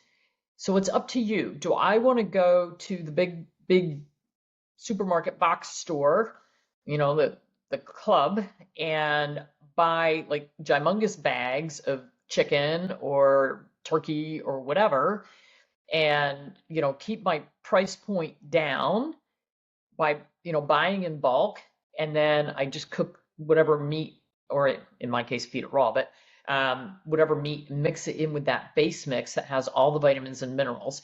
So the biggest problem, like if people want to make their own food, that's great. My book up there, Yin and Yang Nutrition for Dogs, maximizing health with whole foods, not drugs. Uh, it's got over 60 recipes in it for heart disease, kidney disease, diabetes, obesity, pancreatitis, you name it. So you can make all of your own food. We use a lot of organ meats, so heart and liver and kidney, tongue. Tongue is a muscle. by the way. Yeah. Just Mhm. counts. I mean, don't buy steak. Go to so we have like Hispanic grocery stores here. They have all the parts and pieces that you would never see in Lingua. the Lingua. grocery stores. Yeah. So if you want to buy tongue, I mean, I've never cooked tongue. Some people eat it. Uh, I've tasted it once. I won't go back. yeah, well, you know what? Our dogs love it, so they don't Yeah. really care.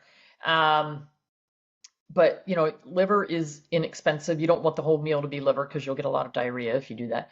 But liver is a superfood, like we should all be eating Absolutely. 100%. Yeah. and so, you know, when we say byproducts, well, that's the pieces and parts that we don't normally consider human favorable, Mhm. but they're actually very good for our pets. So interestingly, when we processed our chickens the first time, we ended up with bags and bags of feathers. And my daughter had this idea that she would dry out the feathers and then she'd be able to sell them. So she took them home and put them in pillowcases and put them through her washer and dryer. And she had all these beautiful feathers. But she ended up with feathers all over her house and she couldn't find anybody who wanted to buy the feathers. And so she just fed them to her dogs.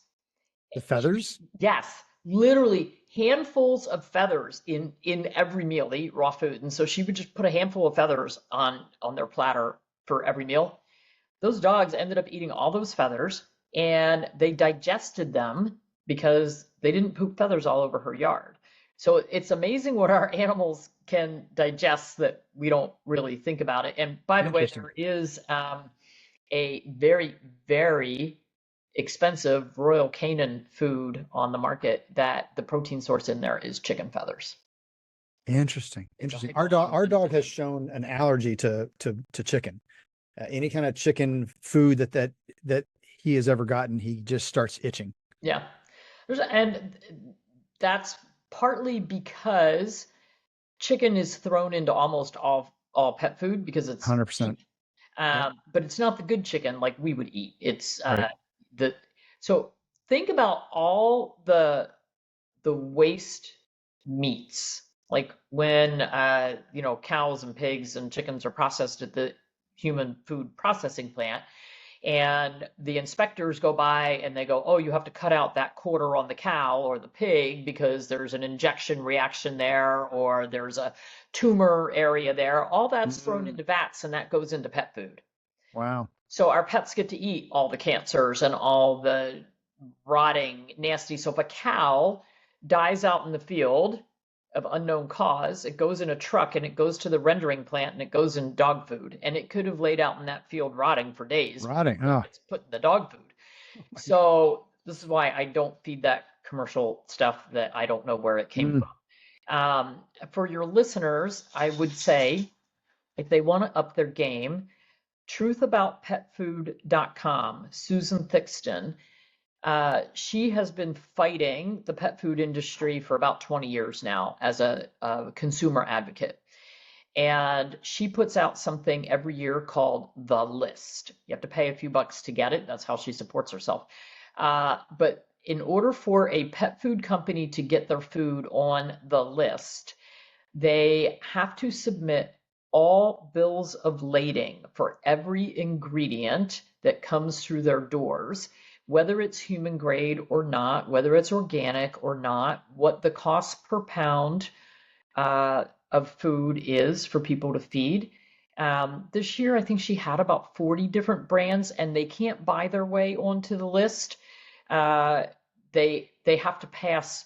They have to jump through a lot of hoops, and they have to pass with an A grade in order to get on the list. So it's a good way for people to say, oh, look, there's 40 foods that have been vetted that are very, very, very high quality. Some are raw, some are cooked, some are canned. I think she even has a couple dry on there.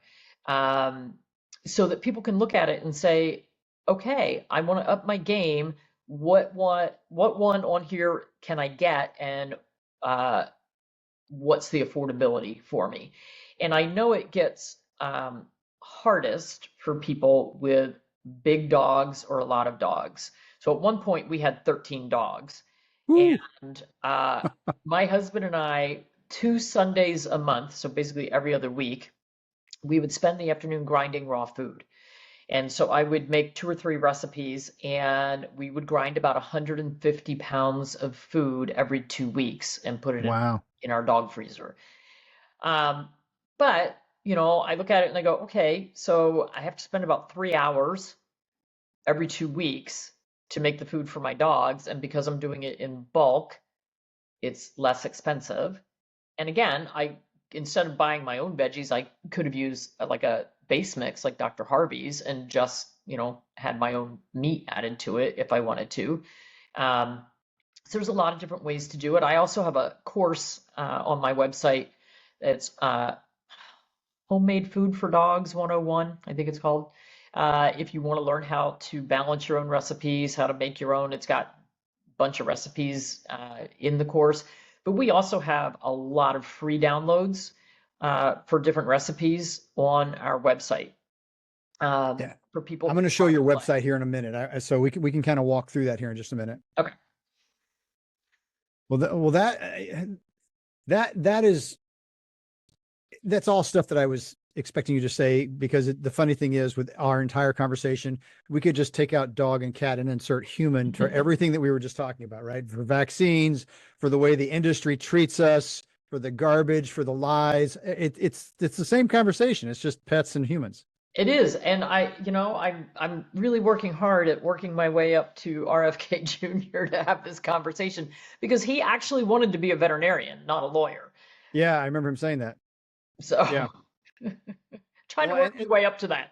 well, you keep creating great segues, because that was one of the questions I was going to ask you, is what you thought of the whole Maha movement and Kennedy's what he's doing. He's not doing anything specifically for pets at this point, but he's he's still got 3 more years to work on that too. So Well, that's why I haven't jumped in too much because I'm like, yeah, they've got a lot of fish to fry in the first couple years here. Let's, but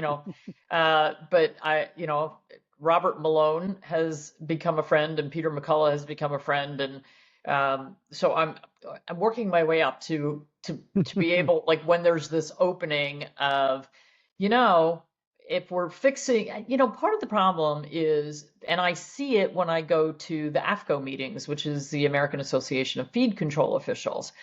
It's almost all government officials there, most of them FDA and the Center for Veterinary Medicine, which is under FDA. And then there's all the state regulators. And if we could get the influence of big food and big pharma out of that room, the conversation would be totally different. But there's 500 people in the room, and on the pet advocate side, there's 3 of us versus 497. So it's really hard. 1,000%. They call us names, they laugh at us. They're just rude, absolutely rude.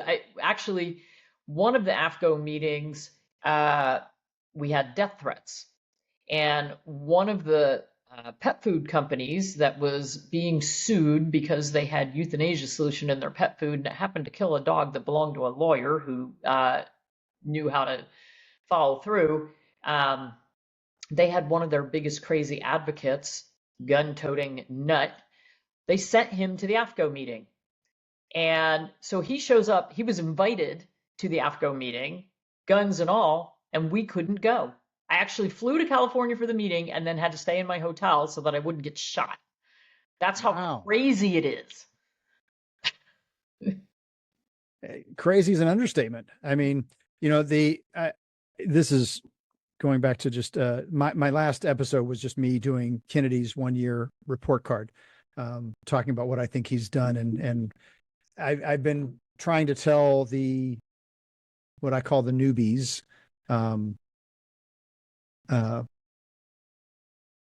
Brian Hooker, who I just had on. I don't know if you're familiar with Brian Hooker. He's the chief science officer for Children's Health Defense, which was Kennedy's company. And he calls them COVIDians because they came in after COVID in an uproar about mRNA, which, hey, I'm glad they're here. But they complaining because Kennedy's not getting it done. He's not getting it done. He's not doing what we want him to do, because they're only focused on the mRNA vaccines, and that's all they're focused on. And I've been saying the whole time, patience. He's got a plan. He's got to do things in steps. He's got to get his people in. He's got to get the other people out. Out. That's the big thing. And then he's got to start doing things in a way that's not going to make, Congress go ape shit, Right. freak out. Right. Or some crazy judge Right. shuts him down. So, you got to do things slow, but I think you are dead on that this should be a conversation that is brought up in Maha as well. I mean, we love our pets, Yeah. we love our pets. We love our pets. And, I said at the beginning of this, there's the old expression that, dog spelled backwards is God. And there's definitely something to that idea because dogs are, they're just special. They're just very special. I want to show your website, and you can kind of talk me through looking through your website here. I'm going to pull it up here. Make sure I got the right thing pulled up before I do this. Yeah, here we are. So here is your website. I've gone through your website quite a bit. There's tons of information on here. You've got a great website. We try. It's a great website. It's really good. Although we just had to do an entire website scrub, and we're doing a social media scrub to keep FDA happy. You got certain words or phrases in there they don't like? Oh yeah. We have a lot. Oh my gosh. Well, you've got your products, got lots of products, and there's the yin and yang book that you were discussing earlier for the nutrition. Yep. Raising naturally healthy pets. I've not read any of your books yet. I'm going to have to get several of these now to try and change. For anybody watching who's like new to holistic veterinary medicine, the Raising Naturally Healthy Pets is kind of the starting point. It tells you how to choose the right veterinarian and how to have if you're like me and you have to go to a traditional veterinarian, but you want to be more holistic, how to have that conversation, that's in there. There's a big section on spay and neuter, like should we or shouldn't we, which we're leaning more toward we shouldn't. There's a bunch of vaccine steps. There's just a ton of information kind of for like getting started. The keeping your pets naturally healthy kind of follows up on that and goes through things like arthritis, endocrine diseases like hypothyroidism, diabetes, pancreatitis, all the different problems that we can, liver disease, heart disease. And then it talks about what we would do from a traditional standpoint, or what other veterinarians would do from a traditional standpoint, and what we might consider from an alternative standpoint instead. Nice. So it doesn't list brand names, but it lists like herbs that you would use for certain conditions, foods that you would use for certain conditions, because I'm a huge believer in food therapy. So that's kind of the next level. And then if you want to make your own meals for dogs, the Yin and Yang 2.0, there is a plain Yin and Yang. The Yin and Yang 2.0 just came out this past year. That's the updated version, has more recipes, and all of the recipes in there are complete and balanced. So you don't have to worry about buying vitamin supplements and all that. Everything is in the recipes. Beautiful, beautiful. Good stuff. Very good stuff. And also on here is your podcast. How long have you been doing that? Oh, I had one for a few years back in like 2016 to 18. And then I stopped, and then I restarted 2 years ago, a little over 2 years ago. So they come out every other week. And I have interviewed tons and tons of people in the holistic pet space, from different companies, different veterinarians, get tons of good people on there. And it's an audio cast, correct? It's audio and video. So just depends okay. what platform you're on. Okay, gotcha. All right. Yeah, because I clicked on a couple of these and listened to some of them, and it was all audio, but it depends on the platform, you said. Okay, Yeah. Gotcha. A day at the dog park. All right. Yeah, so John Sarver is a really interesting guy. He makes dog park equipment and owns a whole bunch of dog parks across the US and has sold thousands. But he's very, very, very holistic. So he's trying to get the dog parks away from requiring all the vaccinations. He wants them to allow titers. He's getting them away from using all the flea and tick chemicals. Um, and I was the typical veterinarian against dog parks because I've only ever seen bad dog parks and dogs that get hurt in dog parks. John took us to some good dog parks. When you go to a good dog park, those dogs are having so much fun. It's like watching kids playing on the playground but you have to go to a good one that's well designed, well maintained, kept clean. So I actually wrote a book for him. It's called Naturally Healthy Dogs Unleashed, about taking your dogs to the dog park. I wouldn't take my dogs because I don't have any that would be good. Like you said, yours can be a little aggressive. Mine would be horrible at a dog park, but they have four and they have a big backyard and they can do their thing. But like when my daughter moved to Raleigh after graduating college, she lived in a one-bedroom apartment. She had an 80-pound dog. So is it fair to the 80-pound dog to get 2 1-mile walks a day, or is it more fair for that dog to go off leash and be able to race around and have fun and have equipment to play on? So, I had to change my mind because then I realized that, we've got all these people who live in cities and live in apartments and their Yeah. dogs could never run off leash and their dogs can't socialize. And dogs are actually very social animals. And so you have to be able to judge your dog's personality and, be able to judge other dogs' personality and know the rules of playing appropriately in a dog park. So anyway, so that's the whole dog park thing. Like I know every time we post something about dog parks, we get so much hate mail. And I'm just trying to educate people as to, a good dog park is a really good thing and a bad dog park is a really bad thing. Just like anything else. A good veterinarian is really good and a bad veterinarian is really bad. So 100%. Yeah. Yeah. This is my boy here. This is Finley. aw. That's my Finley. This is him in the car. We got his little goggles so the wind doesn't hurt his eyes, and he loves to stick his head out like all dogs do. And he's just the sweetest boy with any human of any age. But you get him with another dog or another animal, and he just can't deal with it. Even with his sister is the one who passed away a few months ago, about 6 months ago. They were fine until they weren't. Yeah. And then they would get into vicious fights, and I'd have to pull them apart. And he's just such a sweet boy. So, yeah, how can you not love that face? He's adorable. Reminds me, my mom always had standard schnauzers. Yes, yeah. Well, I was raised with labs. My wife was raised with Irish Terriers, so we are now Irish Terrier people. And primarily because of allergies, that Irish Terriers are very low allergy producing dogs, and it was good for my wife when she was growing up. But I was raised with black labs. Totally different type of animal. Yep. Radically different type of dog. Terriers are not ones for being trained. Yeah.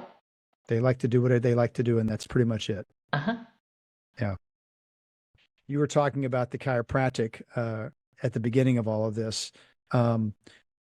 Speak a little bit about all the different types of therapies. Chiropractic, you mentioned acupuncture, homeopathy. What other types of therapies do you find really, really effective on animals? Huge fan of cold laser. And Yes. laser Yes. has gotten so popular that it's hard to find a vet clinic that doesn't do cold laser at this point. Yeah. An awful lot of them Shockwave. are introducing rehab, underwater treadmills, balance balls, cavalettis. And the rehab stuff is really critical, especially post-op for any of our orthopedic cases. So that's getting to be a little more mainstream.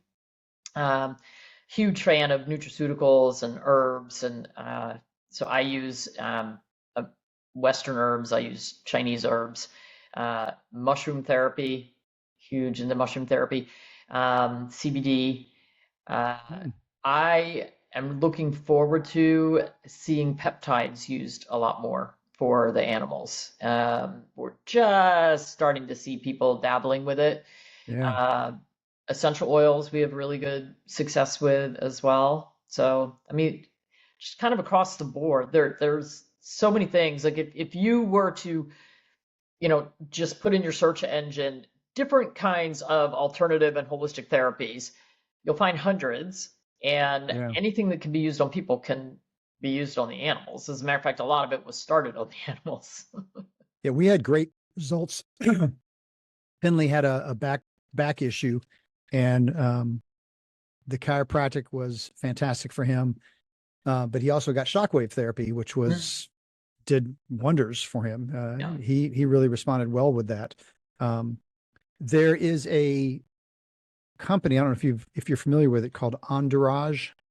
Mm-mm. They are a they would probably not like being called a CBD company because, as they would like to say, CBD is just one element within the broad spectrum of nutrients within the hemp plant, Right. the terpenes and the THC, and there's all these other things, and they use all of the medicinal components, whereas a lot of the companies are either using just CBD, just THC, or a combination of the two, and that's it. Yeah. And so Entourage is a company that uses the full spectrum in their products. And so I have found them to be a much more effective and potent Yeah, there's a product. there's a lot of companies that are using full spectrum, and then like you said, there's a lot that are using just bits and pieces, or they'll pick two Yeah. pieces.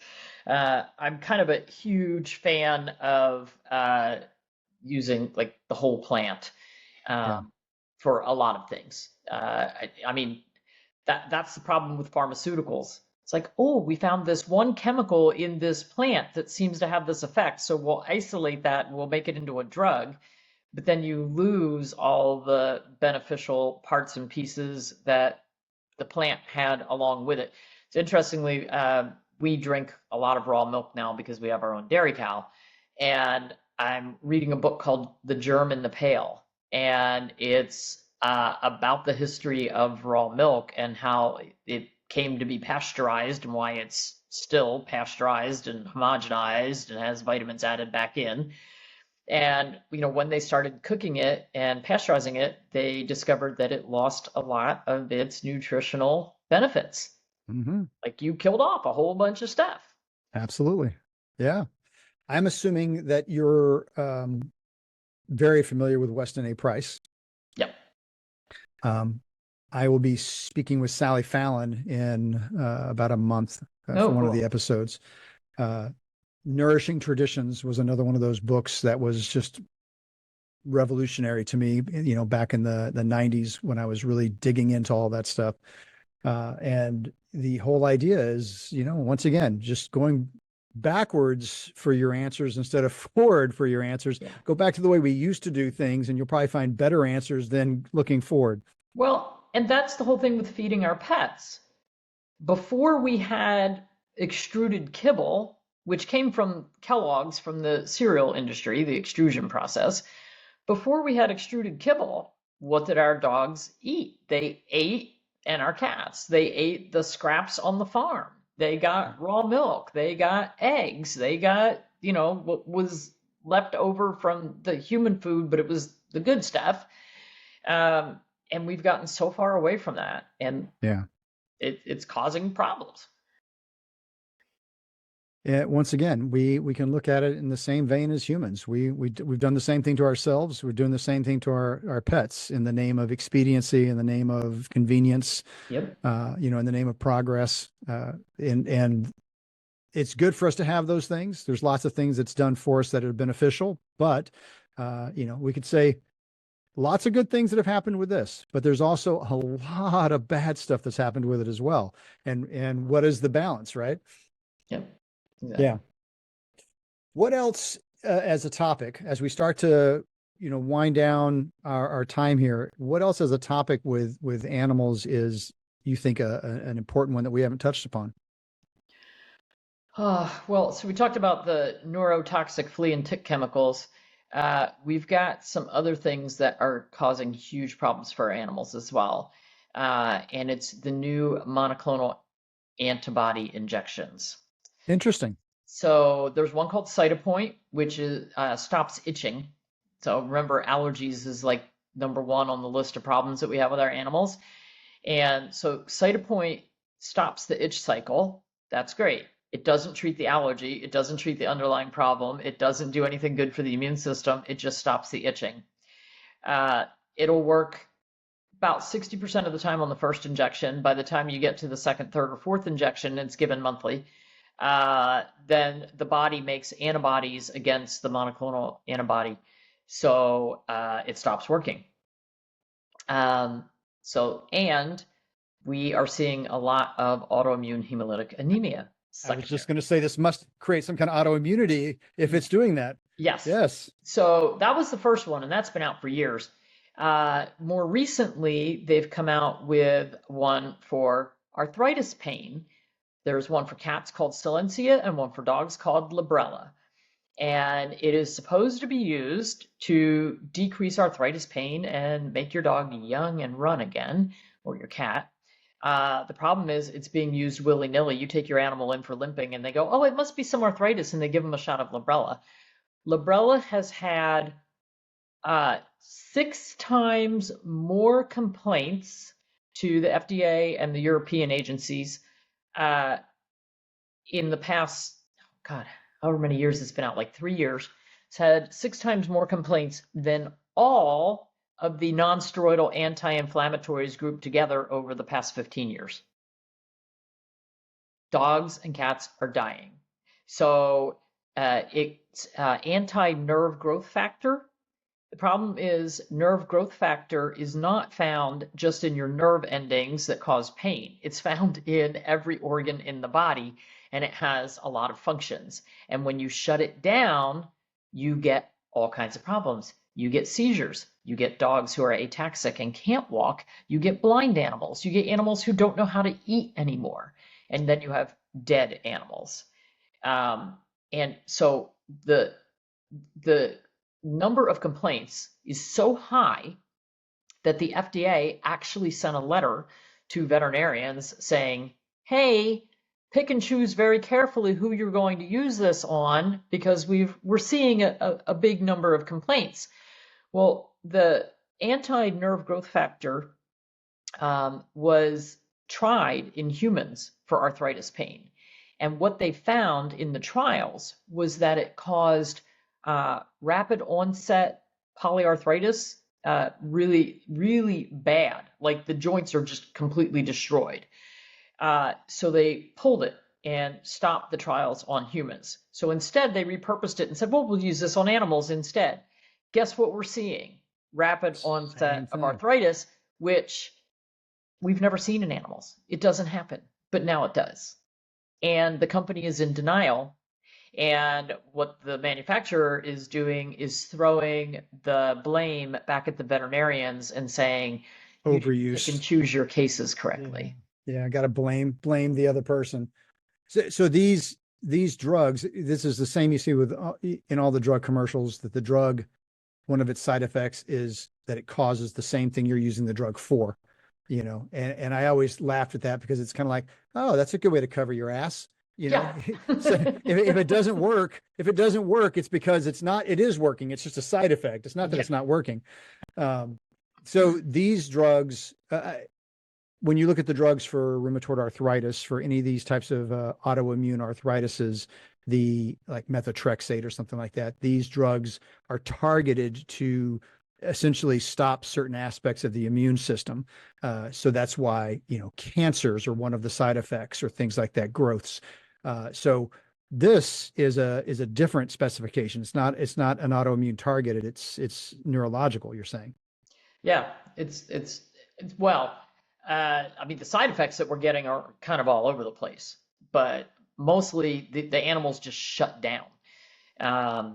Like they don't know how to eat. They can't eat. They can't drink. They can't walk. That's Bad. horrible. And That's horrible. and again, it can happen at any time. So people go, "Oh, my dog's already had 3 injections of that." Uh-huh. Go to the pages on social media that are talking about these drugs, and you will see hundreds of thousands of people saying, "Yep, my dog can't walk. Yep, here's a picture of my dead dog." It is bad. It is really bad. And one of the things that I do in my spare time, is I write opinion letters for veterinary malpractice for clients. Ah. And I've actually written a few about these drugs where, oh, well, he's probably got arthritis. We're going to give him this drug. And then they have the side effects from the drug. And it's like, well, you never even proved that he had arthritis. You never took any x-rays. You didn't, like, he was, I mean, one of them, there was a cat that wasn't able to jump up anymore. And so the vet assumed it had arthritis, gave it an injection of Silencia. And a couple months later, the cat dropped dead from heart failure. It wasn't jumping up because it was weak from its heart not working. And then it had the side effects from the Silencia on top of that. So, yeah, that was not chosen well. So, anyway. God. It's so infuriating. It really is. It just, the whole topic, I'm sure you're the same. It just makes me so mad.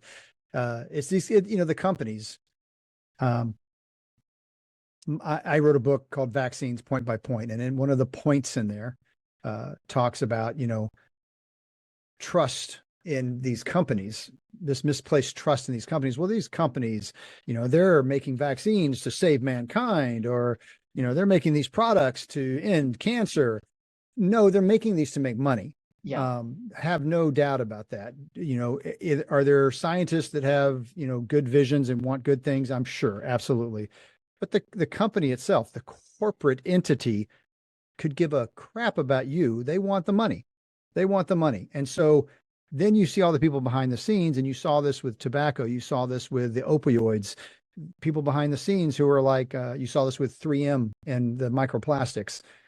Who are behind the scenes going, yeah, we know the science and we know these people died, but shh, don't, no, we're going to do this. And now what I'm learning from you, and it doesn't surprise me, is that they're saying, oh, we killed all these humans with this. We can't do that anymore. So let's rebrand this and give it to the animals and see what happens to them.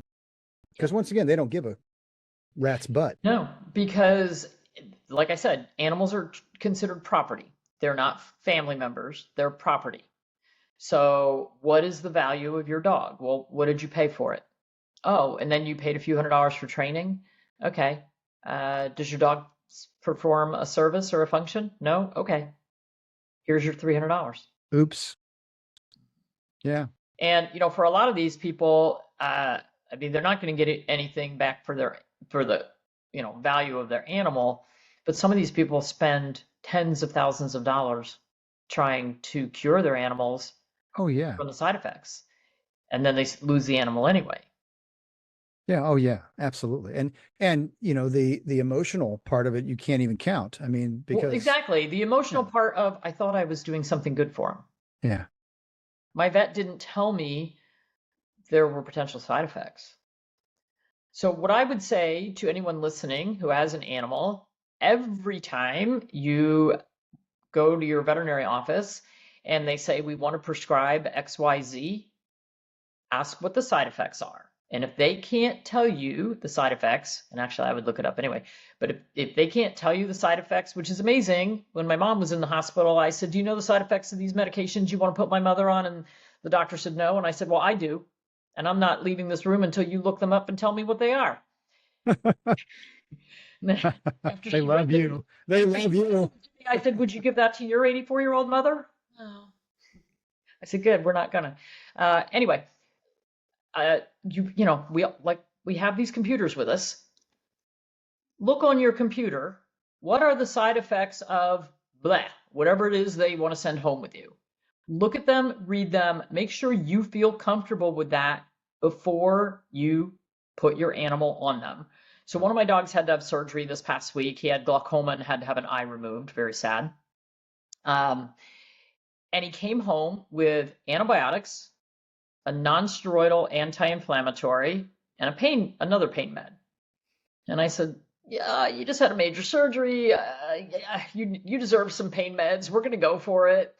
We got to day 3, and he started with bloody diarrhea. And I said, antibiotic is done. Non-steroidal is done, because we've already trashed your gut in 3 days. We're done. Yeah. And I knew that was a potential side effect. If I didn't know that was a potential side effect, I'd have kept giving him the medication right up until he ulcerated and perforated a bowel. So really, really, really important that you know what to look for with anything that your pet is given. So always ask, look it up. With people, when you go get a prescription at the pharmacy, they give you about 10 pages worth of paperwork that tells you what to look for. You never see that in the veterinary office, but you should ask for it. And you should read it if you get it and not just throw it away.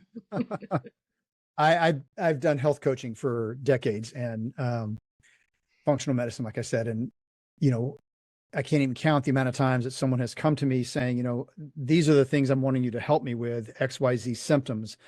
And so one of the first things I say is, okay, I need a list of, not only the supplements that you're taking, but I need a list of the medications you're taking.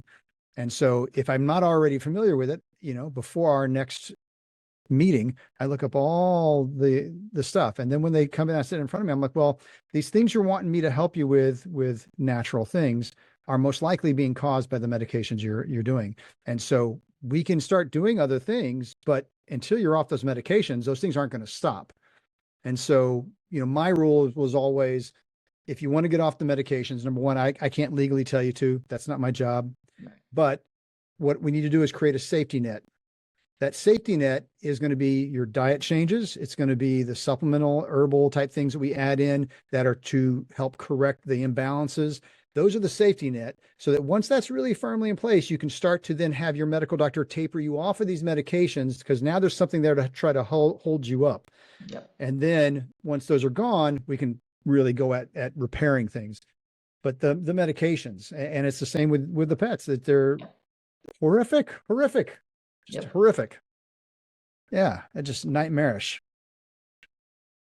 Yeah, and people don't feel like they have any choices. Well, and it's amazing how many people say, "Oh, geez, my vet was really pushing the pesticides." Like they kept harping and harping and harping, so I just paid for them and took them home and threw them in the trash. Don't waste your money, folks. Amen to that. Amen to that. Dr. Judy, do you have any closing remarks you want to make before we start to wrap things up here? I don't think so. We covered a lot. We covered a lot. I tell you, it's a lot of different topics there. This is going to be an invaluable tool for people. You are a wealth of knowledge, and I really appreciate you coming on and sharing that wealth of knowledge with all of us. For everybody watching those books, how many books you got? Like 9? 9. Yeah, nine books out there with parts of these pieces of her brain and these books for you to dissect. Great places to start. And as far as finding a holistic dentist, is there a website that has, like, you go to it, you punch in your zip code and it'll show you holistic dentists, or not dentists? I'm sorry. I'm used to doing that with my clients with dentistry, with holistic vets. Is there a website for that? ahvma.org. It's the American Holistic Veterinary Medical Association. Any veterinarian can join. So they may or may not be totally holistic if they're on that list, but it'll say, so you put in your state and then it'll bring up all the different veterinarians in your state. And there are a lot of holistic veterinarians who are not in this as well, but it's at least a starting point. And then you can go to their websites and it'll tell you like they practice homeopathy or acupuncture or nutritional therapy or herbs, whatever. So that's listed right on that site. And then you just go to their websites. And with that said, like I had a client in Ohio, and she searched and searched and searched and finally found a holistic veterinarian only an hour away from where she lived. So she was all excited. And she went there and she walked in, and the front office was filled with prescription diets and flea and tick chemicals. And she went, "Oh my gosh, I just drove an hour and I'm getting more of this." She said, "Well, I'm here. I'm going to go in the room and meet the doctor." And she went in the room and met the doctor. And they started talking, and she said, "I came here because I wanted a holistic doctor." And then she pulled my first book, From Needles to Natural, out of her bag and held it up and showed it to the doctor. And she said, "This is who I've been following." And the doctor said, "Wait just 1 minute," left the room, came back in with her own copy of From Needles to Natural. And both of them had the little dog ears and the little, Post-it notes all sticking out of it. And so, they both laughed and she said, okay, I'm in the right place. But that was one holistic doctor within a traditional practice. Gotcha. And so that doctor said, well, I don't push all that stuff that's in the front room, but the other people in the practice do. So you may walk in and go, oh my gosh, I'm in the wrong place, but at least have a conversation and find out, do I have the option? Like if you want to feed raw food, you're going to be feeding raw. I mean, we eat raw eggs and meat and dairy here, so so it's not weird for my dogs to eat it. But if you're a raw feeder and you say that to them and they kind of go, you might have to have a little different conversation with them around that. There's a lot of traditional. One of our dogs went in to have surgery when we still lived up in New Jersey. Went to a specialty center. My husband dropped the dog off, and he had a bag of food for the dog because he had to spend the night. And the technician looked at the bag and, got the big eyes and said, "Is that raw food?" My husband was like, "Yeah, we feed raw." Oh my gosh. Before they would even take the dog, everybody had to put on the hoods, the gowns, the gloves, the masks, the booties. The dog had to stay in isolation. And they made my husband take the raw food back home and bring back gently cooked food that they would feed. But the dog was not allowed to be in the general population because he was a raw fed dog. What were they freaking out about? What were they afraid was He's going going to to happen? shed salmonella all over the hospital. Oh my God. So I've been a raw feeder for over Oh. 25 years, and we've never had an issue, dogs or cats, ever. Well, you brought up something. I mean, when someone asks me, they say, and I'm talking to someone in another state, and they're like, chiropractic, well, who do you recommend or what have you? I have specific things that I tell people to look for. Are there very specific things that you would say, here's like the top 3 things if you're looking for a holistic vet, these are the things you look for? One, just being open-minded. So I would ask them what kind of foods they recommend. If all they recommend is prescription diets and kibble from the big 3 manufacturers, that's a bad sign. So I would at least have a conversation with, well, are you going to be okay if I'm not feeding that? And I want to feed, homemade, gently cooked, raw, whatever. You going to be okay with that? Second, so we had a holistic vet near my practices in New Jersey, it's about an hour away, and he was a big vaccine pusher, big vaccine pusher. As a So holistic vet. yeah, Weird. I think he was holistic because it was good advertising. Yeah. He wasn't really holistic. But he made everybody think he was. Uh, if you're somebody who wants to minimize vaccines, ask them their stance on vaccines. Like if my dog needs to come in and spend the day at the hospital for something, is that going to be a problem if I don't have him get his distemper hepatitis parvovirus vaccine every year or every other year or whatever your requirement is? Um, so I would ask them their stance on vaccines. I would ask them, what they recommend for feeding. Um, those would be kind of those are kind of my big like yes or no. I can stay here because you can always have conversations about medications and Right. antibiotics and that kind of stuff.